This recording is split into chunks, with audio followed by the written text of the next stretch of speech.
There we go. We are starting the service right now. We are live, and I have to hit a few buttons to make sure that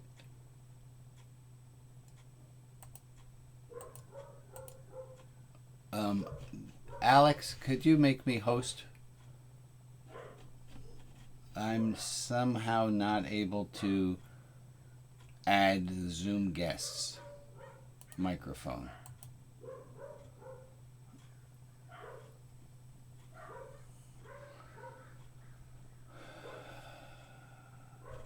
Oh, there we go. Okay. Okay. Well, we are now. So now We you are need to live. rehost me. I will do that, and I will bring in a. I gotta find you on the screen of all the people. Can you? There you Alex, are. thank you. Thank you for being so knowledgeable about this All right. internet stuff and doing that so much. Gratitude is always appreciated. Thank you, Emily, for the gratitude. This is a Saturday service. It's number 290. Today is the 4th of October. This is me, Rabbi Brian, and I'm joined by friends. Where are my friends? They're friends. Hello, friends. And if you would like to join the friends, go to rotb.org and you can sign up to get a link so you can join us live on Zoom. So I started wrong. Not wrong. There's no wrong. There's just not how I planned it. There's a quote that is from Bio Akomolafe, and it just slays me. The times are urgent. Let us slow down.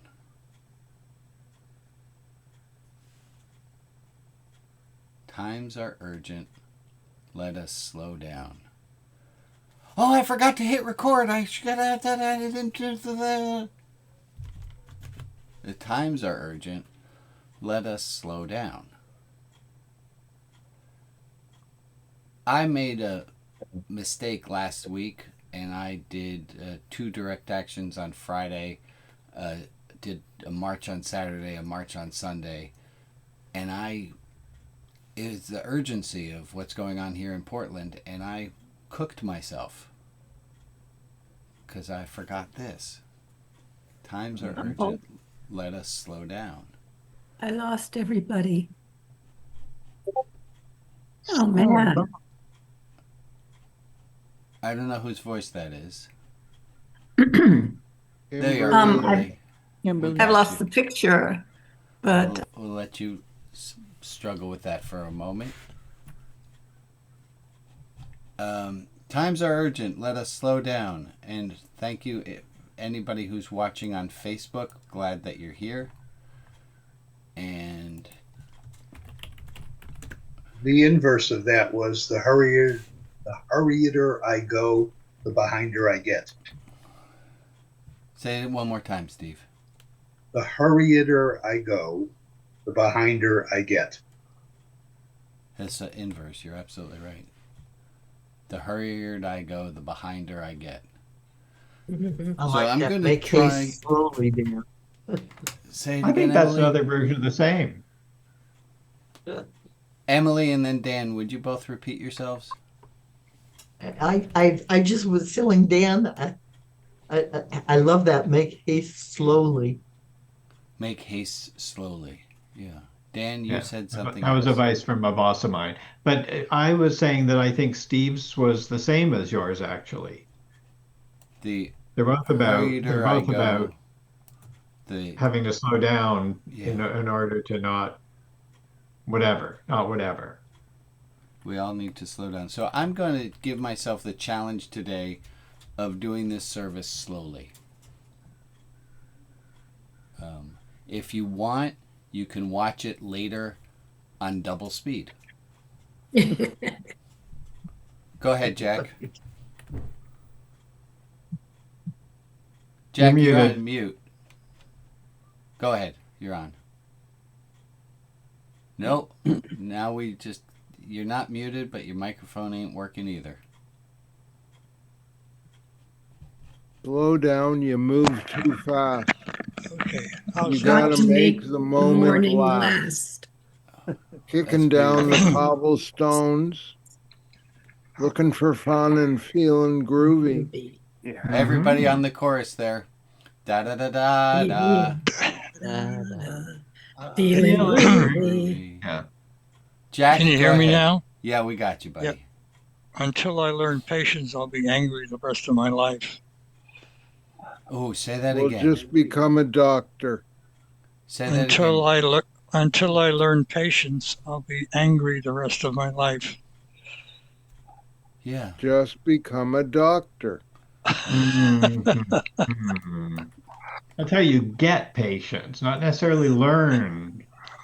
Thank you. Thank you, my pun masters. That's what the doctors say. Just get patience. So I gave out some homework last week. One of which was I asked for some volunteers to try to live a week without harshness.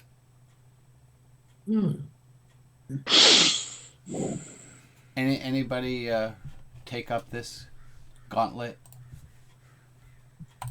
The quote that we were working off of was this. There's nothing harshness does that loving firmness doesn't do better. And we did come up with an exception to that. We did say there is one thing that harshness does that loving firmness does not do better, which is harshness makes you feel momentarily powerful, strong, like you're in charge. Loving firmness doesn't give you that same feeling. Anybody with an experience of this or anything else that happened in the last 168 hours since we've been together that's related to something that we talked about? Either to the homework that was given, there's nothing that harshness does that loving firmness doesn't do better, or something else that you learned in the last 168 hours since we've been together. Go ahead, Candace. The new Archbishop of Canterbury, who is a woman, she there's a part of her initial whatever she gave, but anyway, part of her quote I've put in the chat because it just gloms right into something we frequently deal with and talk about. There, I put it there on the screen. It's a little hard to see. The apparent chaos which surrounds us in the midst of such profound global uncertainty, the possibility of healing lies in acts of kindness and love. Can we get an amen on that? Amen. In the apparent chaos which surrounds us, in the midst of such profound global uncertainty, the possibility of healing lies in acts of kindness and love. I love that. You're too kind. All right, everyone's got homework. Be kind. Anyone else got a thing that they want to reflect back on that they picked up since we were last together? Something that an extension on the learning that we did? I did have a correction on a learning that we did. We had a quote last week, there's no such thing as a wrong note if you know what note to play next. And the quote is actually from Thelonious Monk, who said there are no wrong notes, some are just more right than others. Tell that to my I children. had a thing this week when I realized that I had, you know, how important setting boundaries is. Yes. And I realized some families wanted me to go somewhere. And it was at a time that I closed down because I closed down in the evening and I need my own time. I knew I shouldn't go on this little jaunt with the family. And yet they were begging me, oh, come on, come on. I thought, oh, okay, I'll go. So Anyway, it you turned let your out for boundary me, down. yeah, it was my own boundary and my own boundary. So I went, and it was sort of ended up not fatal, of course, but about a disaster really. And afterwards, I had to apologize to the family because I had violated my own boundary, and I knew better than to do that. So I learned something. That's beautiful, Emily. I love that you apologize for your own doing. Go ahead, James. I got an email last week from one of our church members complaining and very upset that during worship we did not mention Charlie Kirk at all. And I know that other ministers have received angry emails and even death threats over this. My first reaction would have been to be harsh. And I took his email and put it into Chat GPT and asked it to write a compassionate response from a minister to a parishioner. And it did a pretty decent job. And I edited it and sent it out and felt like I expressed loving kindness with a little help from an AI That's that I beautiful. couldn't have done myself. Wow. I'm going to give you full marks for doing it, James. You did. You can't say you didn't do it. You did. As far as he knows, You did that. You chose loving kindness and compassion. The execution might have been helped by AI, but that's still you. You made the choice to respond with love. Well And done. chose what version of those words to use. Yeah. Well done, James. I hope you feel a little bit proud. thank you. Yeah, you're welcome. Quick announcement. Confidentiality. I know this is a public forum. Please, if you're going to retell a story of something that somebody told or said, mix up enough of the facts so that it's you're protecting the identity of whoever it was. And that also goes for the people who are watching this later on YouTube. You're sworn to the same confidentiality as the people who are here live are. Thank you.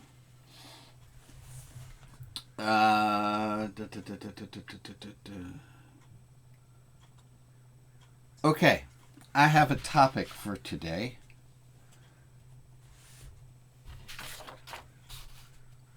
Oh, quick quiz.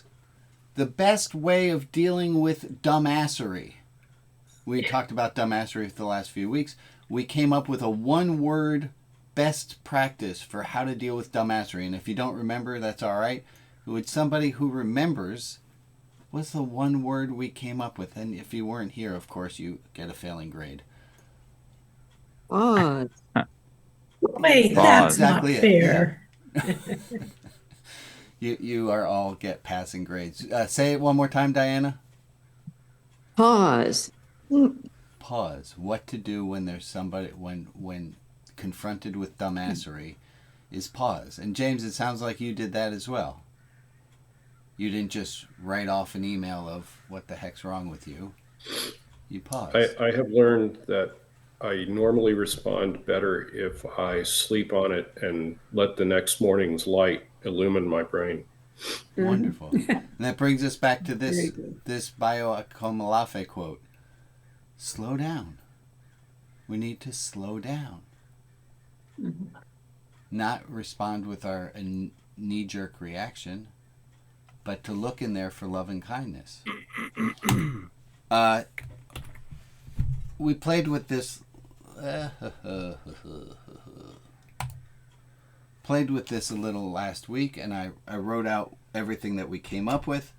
We defined an apology as having the following parts, and it spells out red sir. If you're looking for how to deal with an apology is responsibility.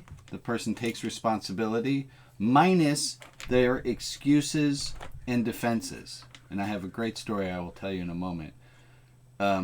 Sincerity, the apology has to feel sincere. Now that's weird that it has to feel sincere, not that it is sincere. It has to feel, because you can feel sincere and the other person doesn't take it as sincere. So it has to have felt sincerity. Repairs have to be negotiated and made, and if necessary, they need to be repaired again. So we have responsibility minus excuses and defensive, plus sincerity and repairs. And everybody sitting comfortably, I'm going to tell you a little story. Jane was out of town. Emmett is at college, so it was just me and Annie in the house for a week, and we had a lovely week. I cleaned up more than I usually do because Annie, it requires more than 2 people to clean up after her, and Jane was out of town. She any level surface stuff will get put on. I cleaned up, and then I got a text a few days later. When was garbage day? It's not until Wednesday. Why? Because somebody fucking threw away my flowers. And at this point I find Annie in the house. I say, the dead flowers that were on the landing. And she wells up. Those were the last flowers that Silas, her boyfriend, they broke up. Oh, I did not change any of the names there, but keep the stories to yourself. Those are the last flowers he gave me. Dad, you are an insensitive. There's never been anyone who's more insensitive in the entire world. I am not talking to you. Screaming at me. All I could say in return. Now I know that I can scream louder than she can. Just physiologically, I can. I can be scarier than she can, but I didn't do that. There's no point for harshness, and all I said back was, I don't deserve to be yelled at. What I'm thinking is, you're yelling at the wrong person. But, Maria, you came into my head a little bit, and we'll come back to that idea of Tamakatri Roy. The meaning of communication is in the response elicited regardless of intention. And if you took the first letters of every word I just said, the meaning of communication is in the response elicited regardless of intention. It spells out the wonderful acronym Tamakatri Roy, which is so easy to remember. And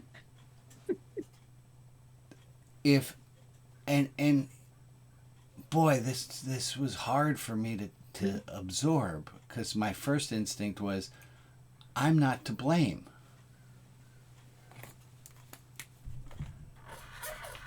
You leave dead flowers on the landing for over a week.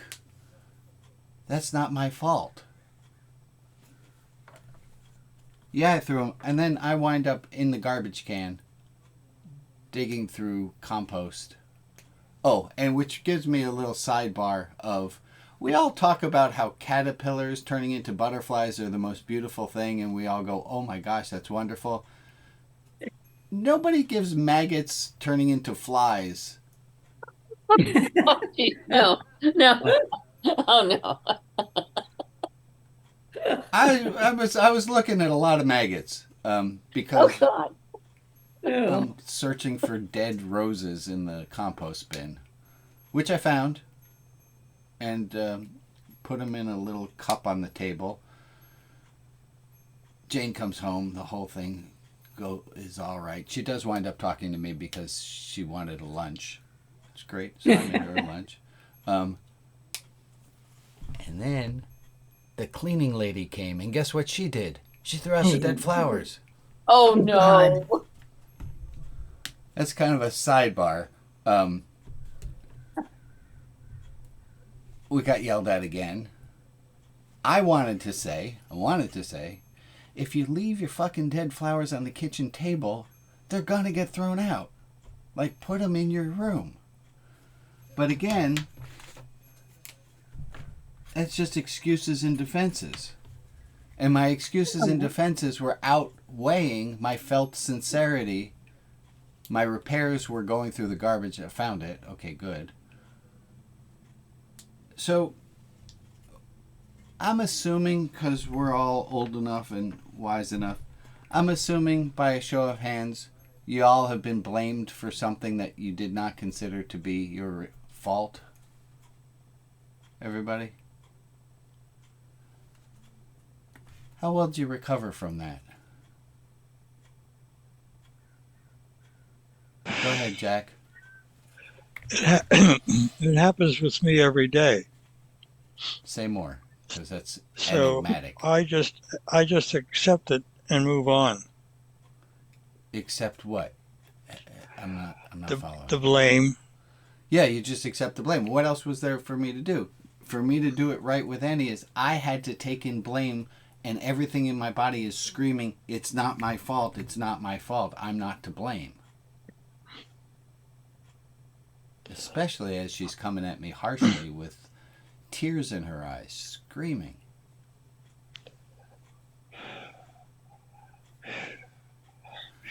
I have a quote here. She needed to get it out. She did, and I am part of my And job. you were a likely candidate. You were perfect. I was there. Yes. You were there. And I had thrown the dead That's called a roses. likely candidate. I was. Anyone else have a comment, thought on being blamed for something that's not yours? I just have a question. Yeah. a question. How old is your daughter? She is 16 years old. Oh my goodness. Well, you should know better. Really? Of course, that's a typical adolescent reaction. I know she's going to yell, and I know she's going to yell not at the right person at the right time and the right amount for the right reason. I know that's going to happen. But God, does it feel awful to be yelled at. Go ahead, You Chad. recovered well. Thank you. I only bring the stories to you guys that I wind up looking good at the end. I'm not going to bring it. Wait, go ahead. Yeah. Chad and Lisa. I got in trouble this week, but I think as parents, we're safe, you know?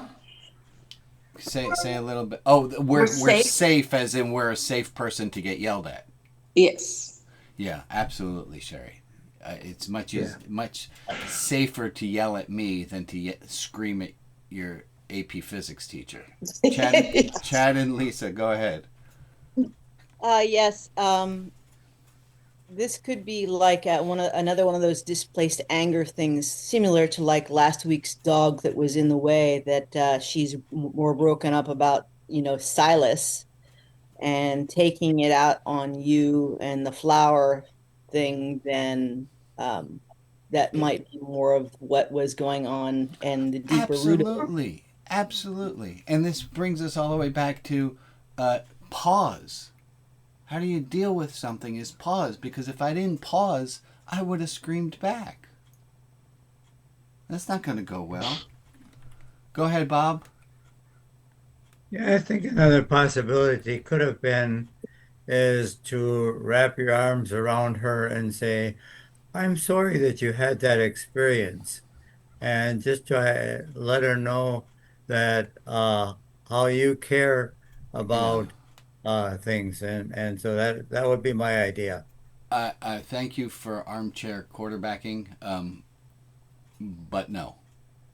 She there was fire coming out of her eyes at the time, and I did not want to get hurt. Go ahead, Dan. Right. Not apologizing and agreeing with my sister over something that was very important to her led to us virtually not talking for a couple of years. Wow. And which only sort of stopped when we were both ready to say, okay, let's just sort of forget about that and agree that we're never going to agree about it. Dan, I'm going to put this. It's a little touchy at times, but yeah. That's a great accomplishment. Yeah, right. Yeah. It's a great quote from Robert Brault. If you can't forgive and forget, pick one.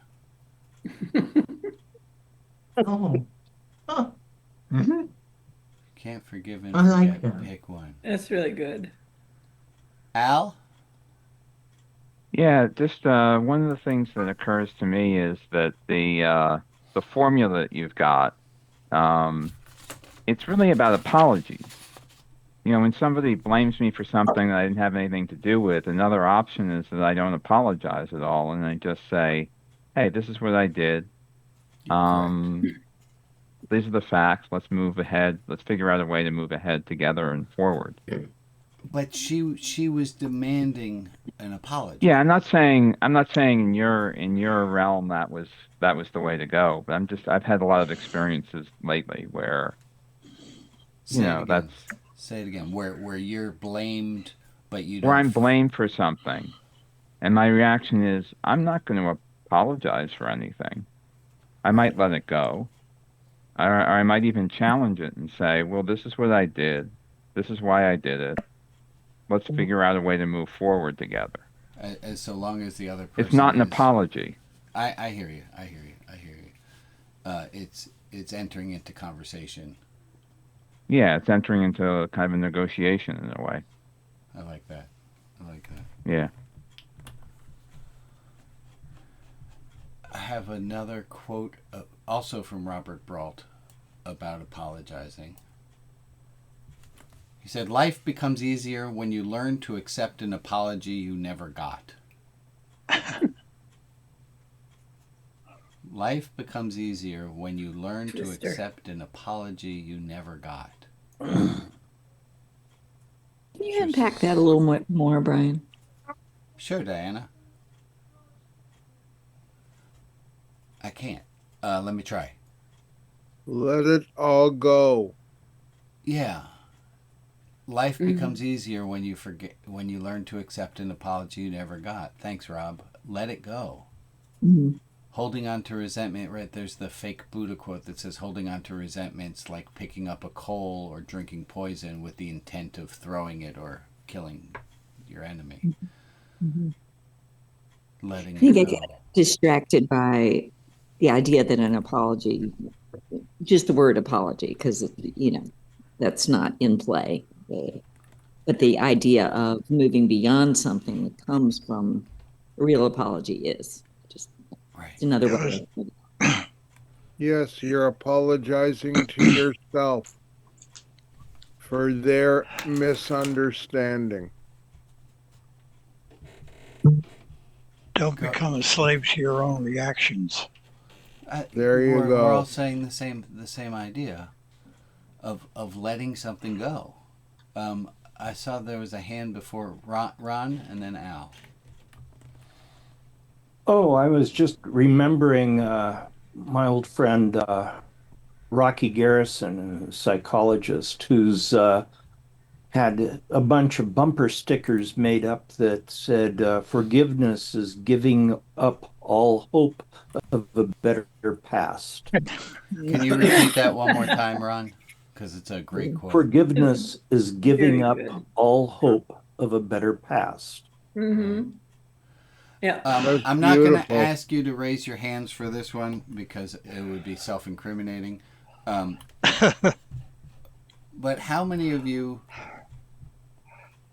are holding on to a thing from a long time ago where an apology would pay that debt?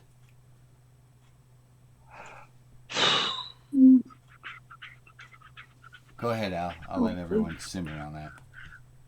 Yeah, I was just thinking about that life would be easier, if you accept the apologies you never got. I'm imagining myself sitting with a situation where I feel I've been wronged.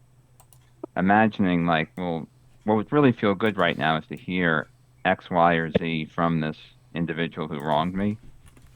And then saying, okay, that's enough. Because to try and force them to say the words that I think they should say, correct. That's kind of coercive. That's like icky. I don't want to do that. I have there's a 16-year-old who I happen to know who's not going to apologize for screaming at me. Just hug her. Okay, enough of the just hug the 16-year-old daughter. That this is yeah. With love. Just ignore. No. Buying her favorite dessert, maybe. But she's not going to apologize because she didn't think she did anything wrong.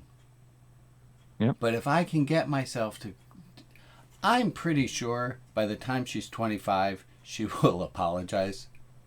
I'm just writing a check towards that apology now, and I'll cash it later.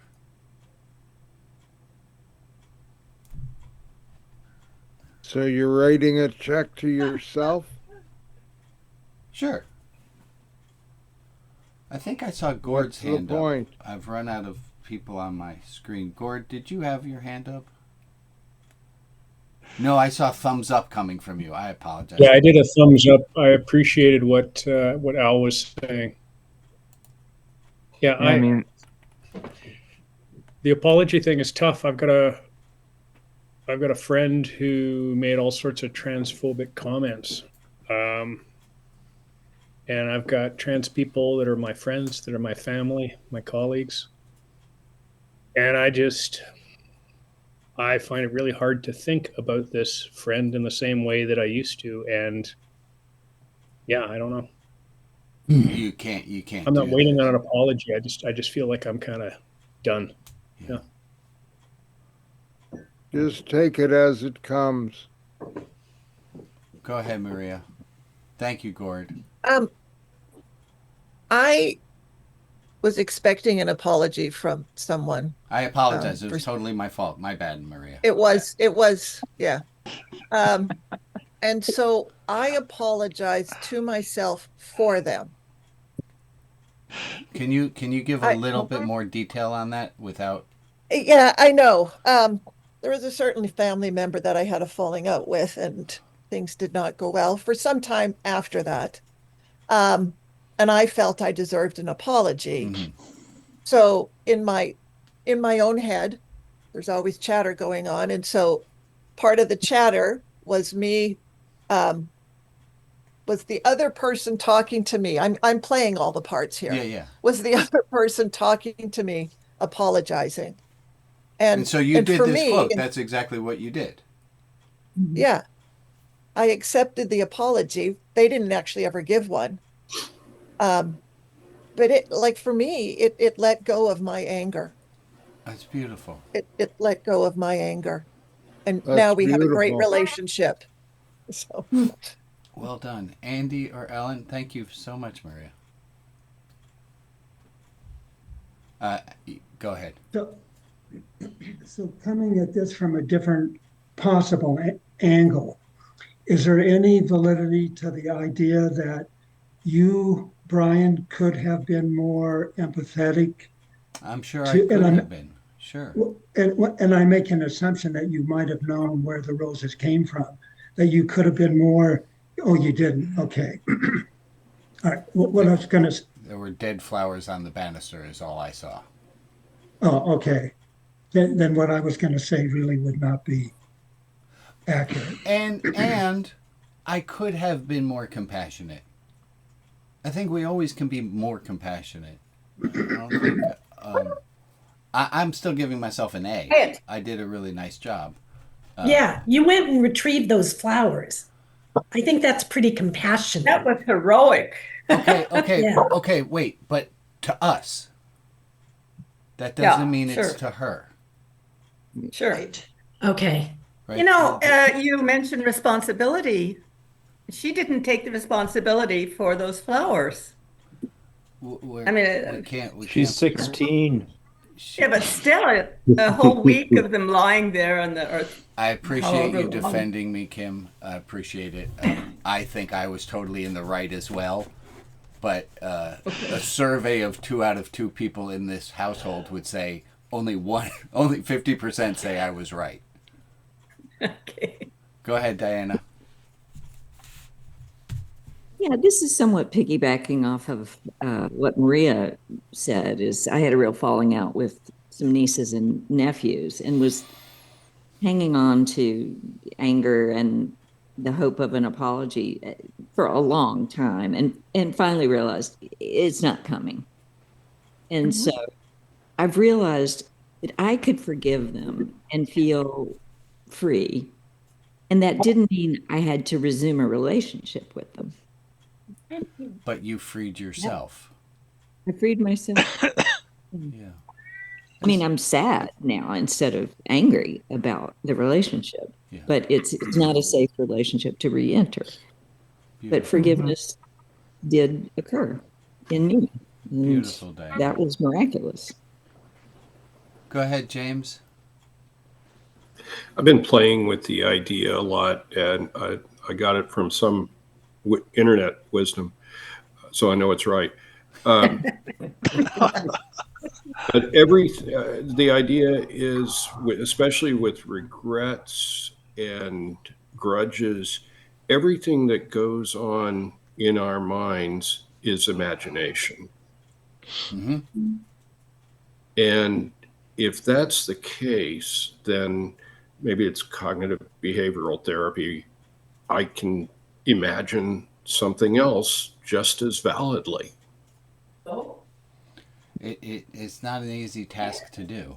There's I can't remember to whom the quote is attributed, but don't believe everything you think. Mm-hmm. It's really hard to do because we really think that what we think is right. Go ahead, Rob. And before Rob, then that's the whole idea of compassion, is to realize that we might not be right. I think those are related. Go ahead, Rob. So you need to listen to the song by the Rolling Stones called Dead Flowers. Okay. Can you give us a summary? No. Okay, fair enough. That's fair Don't enough. believe Okay, so everything. for all who know that song, good. Everyone else, I'm gonna listen. Go listen to it. Good. Don't believe everything you see. Yeah. All imagination is false truth. Maria, hold on. Disagree with that. Emily, you said something last week, which I think fits in with "Don't believe everything you think." You said last week a Joseph Campbell quote, which was, "The best cannot be told, the second best is metaphor." Right. And everything after that is just news. I was just tying that back into "Don't believe everything you think." You know, I just changed it to don't believe everything I think. Oh, I like that. I like that. Go ahead, George. I think you missed a teaching moment with your daughter. My response. Wait.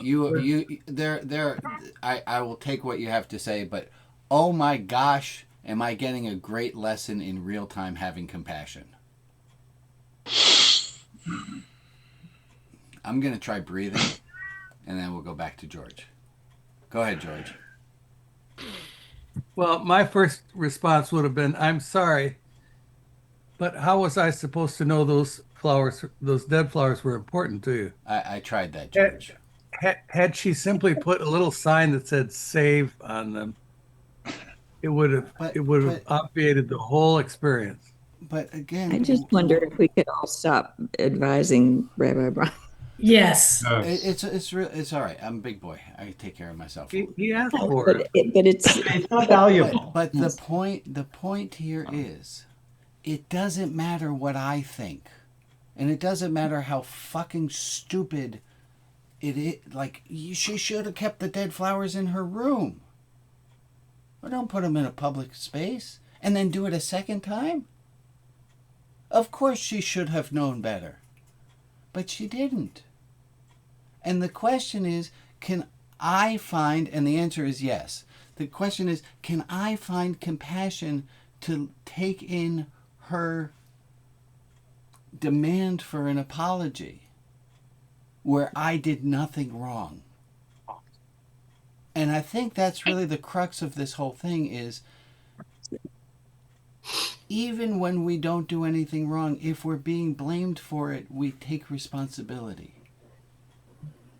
Of course, this can be expanded out to the point of absurdity. But in this case, she's mad at me, and my defenses, my excuses, she's looking for an apology. And my taking responsibility, yes, I threw them out, but you should have known better, and you should not have left them in a public space.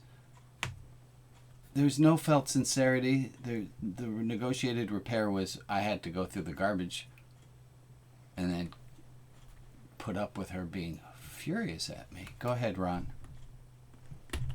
There's another aspect of this that nobody's brought up, so I'm going to toss it out there. Sometimes we get blamed so frequently that in order to keep the peace, we just apologize automatically. Mm-hmm. And I was looking for poems today, and a title of one of the poems I've got is An Apology for Apologizing. I love it. And that is, the fake apology, but sometimes it becomes so automatic that we don't do anything else and we don't give any time for reflection. And we just apologize in order to keep the peace. Yeah. I'm going to give in to my dad's. Go ahead, Dan. Yeah, I think you're trying to apply that formula about apologies to a situation that it doesn't apply to. That formula for apologies, in my opinion, is for when an apology really is called for because you really did something wrong, not just because someone feels hurt. But she was demanding justice. I get that. And I'm not saying that in the same situation I wouldn't have apologized. But I feel like you're maybe beating yourself up for having excuses and stuff when those excuses are 100% valid. Right. So okay, for all of you who are math phobic, close your eyes for a second. What I'm taking out of this is the compassion part of it. Right. That's good. Hold on to that, Dolly. I'm going to say excuses and defenses times 0. That excuses and defensive are void. It doesn't matter. They had to come out. It doesn't matter how many excuses and defenses I had. She wanted just responsibility, sincerity, negotiated reparation. Right. And I did a really fucking good job of, I'm trying to point that way. I did a really good job of not putting out too many excuses and defenses. And it was hard. It's really hard, especially by being yelled at by someone who I love and feed and house and clothe.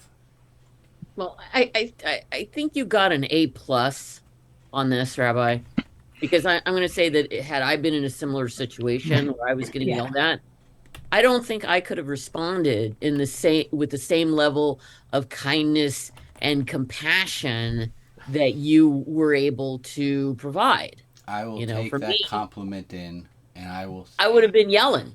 I would have been saying, "You want your flowers? You go dig in the compost bin." So you deserve. I don't know. There's no grade higher than A+, but that's what you get for this. Okay. May I say something? Yeah, go ahead, Betsy. I'm going to prioritize. Okay. I'm going to do this new policy of prioritizing people who have not yet spoken. Yes, I think we need to look beyond the flowers. The thing is, she was still nursing the wounds of the breakup with her boyfriend. Of course. She's desperately in need of some kind of sympathy. And so the thing is just to kind of acknowledge that she is hurt. Correct. And that somehow you have contributed to her feeling of lack of understanding of her hurt. And I'm going to go back and apply what she's looking for is this. She's looking for love Yeah. Right. That's all she wants. Mm. Thank you for bringing that back around, Betsy. Go ahead, James, then Ellen or Andy. My daughter used to have a wonderful response, and she would say, "Just remember, my frontal lobe won't be fully developed for another 10 years." Absolutely. High fives. Go ahead, Andy, Ellen. I think there's another kind of apology people sometimes make, which is something like, "Oh, I'm sorry you were hurt. Yeah, You yeah, felt yeah, yeah, hurt." yeah, yeah, yeah. Absolutely. Go ahead. And I just find it like I don't feel like the S is happening, the scene. Like Correct. they're sorry that they're not sorry about what they did or anything having to do with that. It's just it's too bad you were hurt by it. And that fits in with the And I apology. don't know if that's really that fits is in that here. really an apology? I'm sorry you feel that way is not taking responsibility. It's excuses and defenses. There's no felt sincerity, right? I'm sorry you feel that way fails this test. Thank you for bringing that to our attention. Go ahead, Al. Yeah, I was just wondering, like, some of the reactions I'm hearing from the group, it seems like there's some people who would say, just because my daughter or whoever wants an apology doesn't mean I'm going to give it to them. And that seems legitimate. Like, there are times where somebody wants an apology from me, I decide I'm not going to give it to them. Right. Like, that's one of the kind of the cool things about life is that we can come up with these formulas for this is what's a good apology and things like that, but we have a whole host of options in front of us as to how we can respond, and absolutely right. Finding a loving way to respond. We have a lot of options that go beyond what any formula is going to give. Correct. Thank you, Al. Chad, Lisa. I reflect on thinking about Elizabeth Kubler-Ross's stage of death and dying, and of applying some similar thoughts to that of someone who's going through a bad breakup, and what compassion and learning from those stages and similarities can we bring into a situation to learn and better manage our responses to things as a whole, and if things come up again that's similar. We know about a lot of us know about the Elizabeth. Let me take a sidebar. Thank you so much for bringing it up. This is Elizabeth Kubler-Ross's. She never called them the stages of grieving, so I feel perfectly fine of calling them the stages of acceptance, because if she didn't name them anything, I don't have to follow protocol. It's DABDA. First is denial. Anger. Bargaining. Well, maybe it's for the best. It could, I learned something here. Depression. Acceptance. 16-year-old in my house with regard to breaking up is very much in anger. Okay, she did say, so fucking sweet, she did say, I thought because I'm the one who broke up with him that it wouldn't be as bad. Yep. Yeah. I'm going to pull us off of this for a moment and do some announcements. I have an announcement to make as soon as I can find it. Here it is. Here's an announcement. I don't know who needs to hear this today. It's okay not to be okay. I burned myself out. I did way too many protests and direct actions in the past week, and I got burned out. And I had to remind myself, it's okay to be burned. It's okay to be in a shit place. And boy, if I could have found the ladder to get out of it, I would have. But there's the quote from Robert Frost, the best way out is through. And then there's an addition that I added, and the best way through is with love and kindness. best way out is always through, and the best way through is with love and kindness. It's okay not to be okay. If you think I'm talking directly to you, I am. It's okay not to be okay. Right back at you. Thanks, Rob. Maria.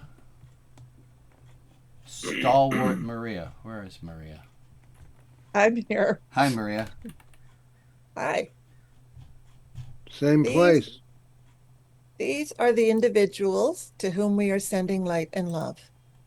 Alex and John, Ashley, Dayton, and Neil, Saul R., Rita S., Sheridan H., Arlene Hill, Ebony, Beth Carney, Reed, Gwen, and Daniel, Jonathan Brown, Irma P. and family, David B. and Scott M., Aaron, Pat Armstrong, Cullen Raphael, and Bill and Karen. If there is another individual in our community to whom we can offer light and love, please put their name in the chat, and I will them to Facebook. And for the people who aren't named but who are in our thoughts, we send them light and love as well. Let's take a minute.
Thank you, guys. I'm going to ask for homework. Keep track of what we talked about today and see how it plays out in your life over the next week. And then next week when I ask what happened in the last 168 hours since the last time we met and you learned or gleaned something, I'd love to hear from you then what it is that you learned or gleaned on what we are talking about. This stuff all scaffolds together. I have a final quote that I want to share because I was looking for the previous quotes from Robert Brault, and I found this quote of his, and I just thought it was beautiful.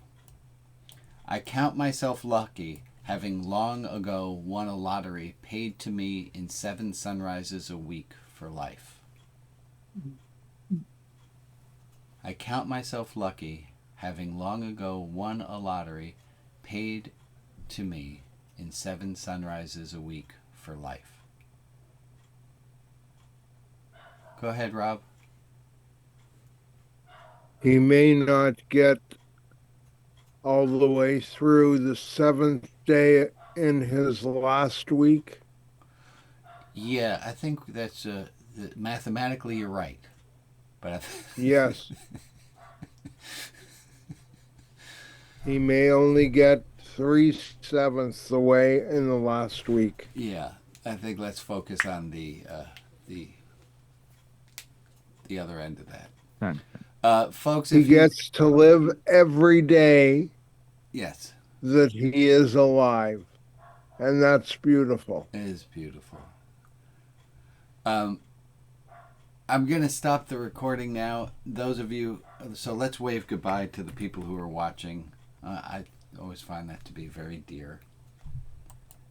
And